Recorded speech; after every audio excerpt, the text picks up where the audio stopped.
The buzzing tent zipper is our 4:30 a.m. alarm as our guide enters our tent to wake us and discuss plans for the day. On this morning, I knew I only had 2 days of hunting left, and the rain was not a good sign. And Mike, he'd killed a bull 3 days before and was dreading another day sitting in camp and going stir-crazy. But then our guide said, "Mike, you got a horse. Jasper come in from grazing last night, so if you want to go with Daryl today, you got a horse." That was unexpected.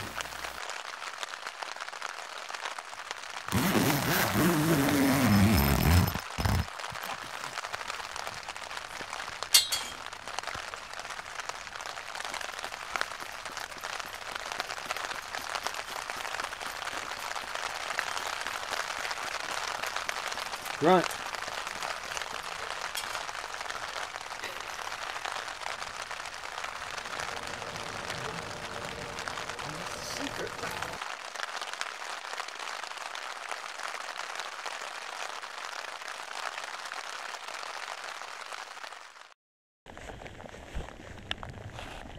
There are many things we love about our Wyoming wilderness hunts.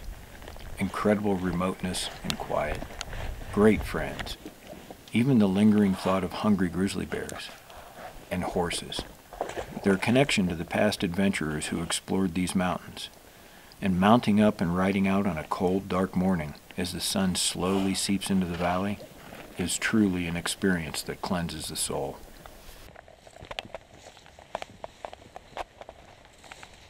We hung out all morning on this mountain ridge, calling, glassing, telling stories, just waiting for a bull elk to reveal himself. But it seemed the cold rain and sleet had the elk holed up, and as the hours ticked by, I could feel my elk season slipping away.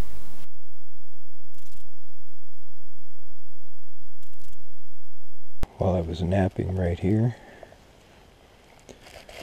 I looked up, I thought I heard something.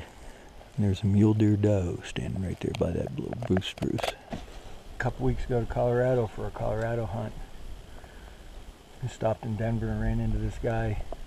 He told him we were elk hunting and stuff. Turns out he raises llamas. And he was trying to get us to rent a couple llamas, 2-3 llamas to pack our stuff in. I don't know anything about them. He says they're easy to take care of and you know, you can just turn them loose while you hunt. And I don't know anything. Do you know anything about using llamas? Yeah, you know, llamas are actually a pretty good animal out here in the mountains. Really? They are. You should rent them? You know, I don't know if I'd really go so far as to rent them. I think instead of that, maybe I'd buy a couple. They're great pack animals. Are they? They are. I mean, you can just pack them half on each side of a good mule, just like you would an elk. But that's why you don't want to rent one.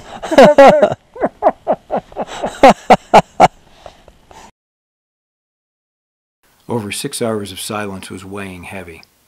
Then suddenly a faint challenge grunt echoed through the mountains. Wayne, Mike, and I immediately looked at each other with that, "Did you hear that?" look. Moments later, the bull again grunted in response to our bugle, and the game was on. We rode our horses about 20 minutes around the point toward the bull, tied up, and began our uphill stalk.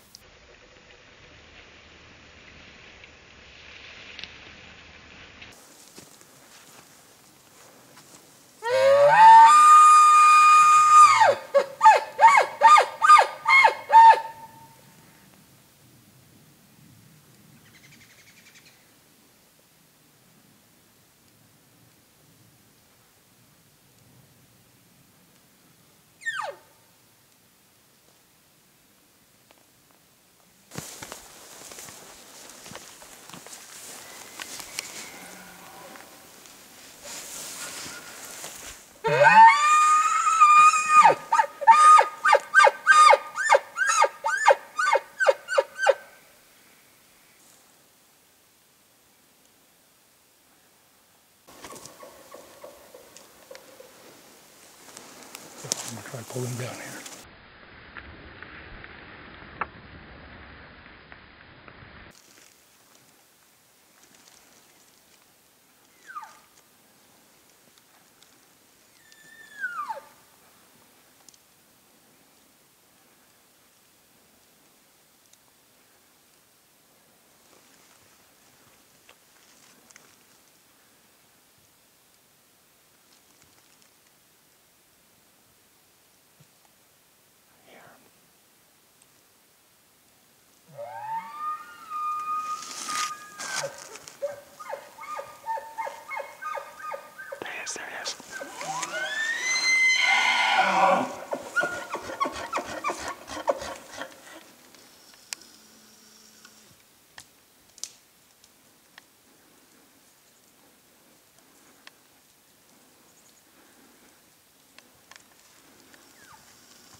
Our stock and setup was perfect, but the bull's determined path offered only collision until our most intimate closeness, the moment of maximum danger for all three of us. 2 men, an 800-pound rutting bull elk, and 3 feet of unknown.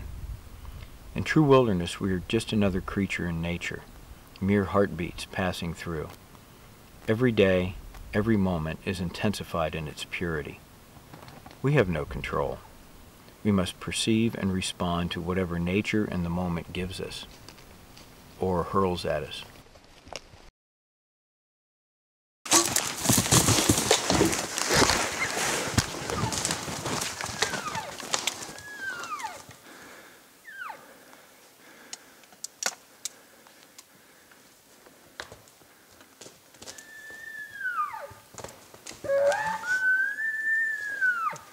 He's going down, he's going down, he's going down. Shoot him, shoot him. Oh, fucking missed. Oh, let him go, he's going to go down, he's going down.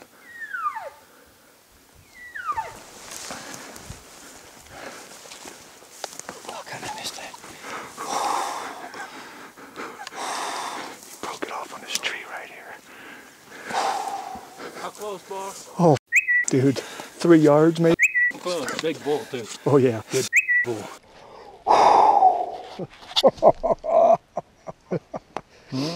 How far was he from you? Pure adrenaline there. He almost ran over us. That's his arrow. He broke it off. Right here. Right here when he hit this limb. Perfect. He's staggering up there. I know so he is. Let's let him sit for a while. Let's have a sandwich. Yeah. I ain't sure he wasn't 7, was he? No, I know. I don't. I quit looking at the horns. I didn't. So he was a fairly close bull. He was closer than last year. There was no reason to range him. You don't think you needed ranging? No. So his rack probably was about 2.5 feet from the end of your bow. And if he would have just spun his head, somebody would have been happy. I didn't practice those. Here he comes. I'm prepared. Didn't I get after him last year about this same? I didn't practice 3-foot shots. Here's track. Yep, here's track. There. We're down a little bit. Dude, bull. Bull. Bull. Bull. Hey, yeah. Bull. All right, boss. Yeah, buddy.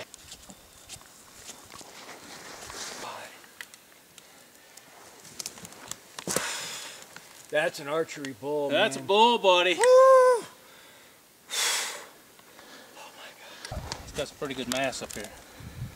Huge. Nice bull. Oh my God. He almost ran over us, Mike. God. How far away was he, that shot? 3 feet. That's what we figured. You said we had to push the arrow in as it came off the bow. What a brute.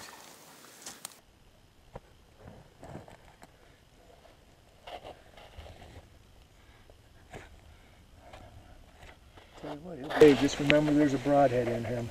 I know. Is that your homemade knife? Yipper. Let me see it. There we go. Where's the antler from? That is from Briar Ridge. Excellent.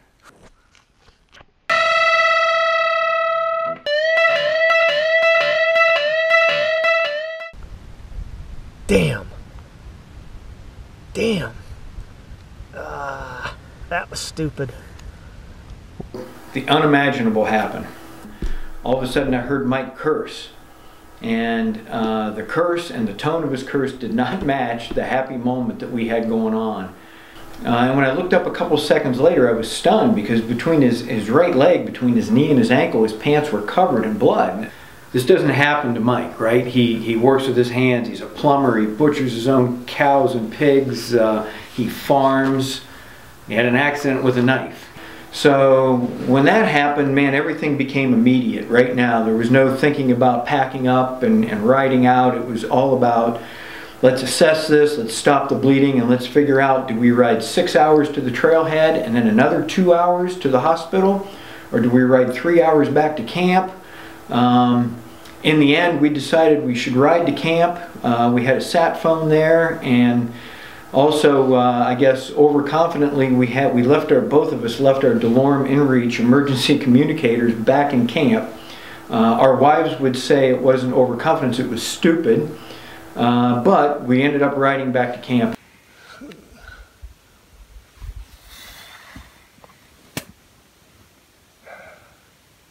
Cut a couple lodgepole and drag my ass out of here. When we got back to camp, Mike said his foot had been numb for about 30 minutes, and when we took his boot and sock off, his foot was cold to the touch. My worry about lack of blood flow and risk of losing his foot skyrocketed. Others in camp pointed out that infection is a major risk. At this point it was clear what we needed to do.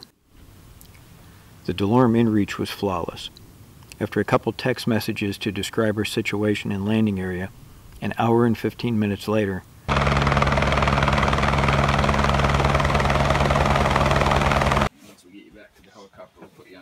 the search and rescue crew were impressive. And as fast as they came in,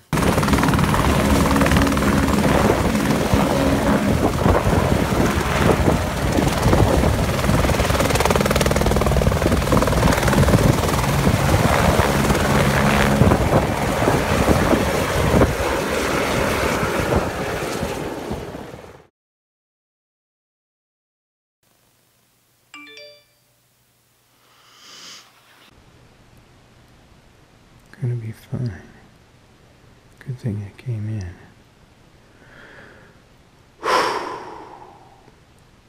Thank you.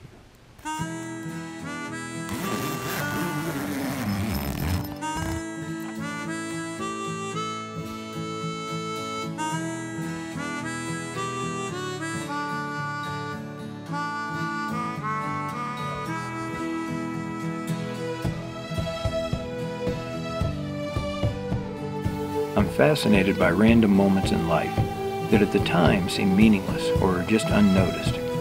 But because they occur, they open the door for other, sometimes life-changing events that otherwise would never have happened. Most of the events of this day, including this film, would never have happened. But Jasper came in from grazing, and Mike got a horse.